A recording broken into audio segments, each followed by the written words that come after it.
everybody, this is Francesco Abbruzzino with another Rogue Rant. And today I want to talk about Mr. Trump, Trumpmaina, and the Trump addicts, and how he's able to tap into something that's been long ignored by the establishment. If Super Tuesday was anything at all, it proved in large that the American voters will indeed pull this lever for this guy they call Donald Trump. And they'll do it for valid reasons. No, we haven't suddenly jumped on some kind of Trump train, but it's clear that this guy Trump has found a trigger point among many voters, and he's hitting it with incredible consistency to make America great again. While it's easy to judge Trump supporters by the candidate they follow, Trumpmaina real appeal goes much, much deeper. Much deeper than the political theater that we see out there, and it's worth understanding. For it's the American working class that are out there, the blue collars, the ones lacking political power, the ones without friends in high places, the ones who believe they have at last found an ally, an advocate in Mr. Trump, a voice in a man who probably claimed to love the poorly educated. Trump's America. That's what we're seeing now. The emergence of a new upper class and a new lower class, and the plight of the working class, and they're caught in between. Populating the new upper class and elites are the politicians, the professors, the cultural icons, the business moguls. They're out there shaping the policy, wielding the power, and they are heard simply by nature of their status, and that's the only reason. The new lower class includes those who have dropped out of some of the most basic institutions of American civic culture, especially work and marriage. Meanwhile, the working class is left in the middle. Trumpism. I love that. Trumpism. It is the voice of the beleaguered working class.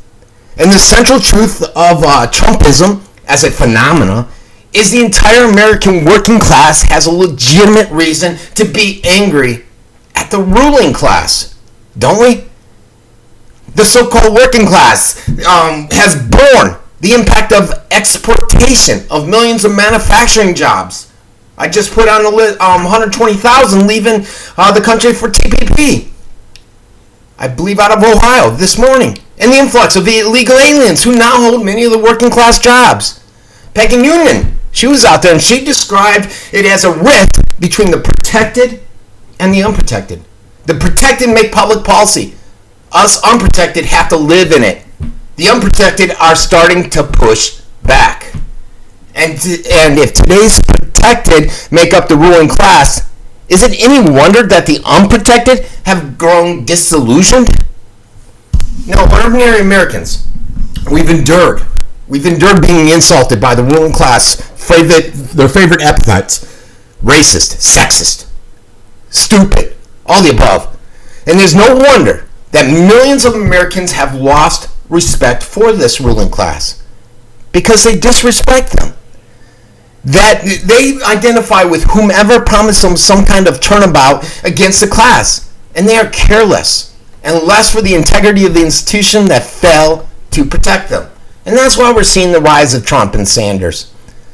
Residents of the economically distressed communities more likely will vote for Trump than the voters of the prosperous areas. You don't need any more convincing, do you? And I'm tired of these elite running my country into the ground. You know, Trump boasts, I've brought in millions and millions of people into the Republican Party.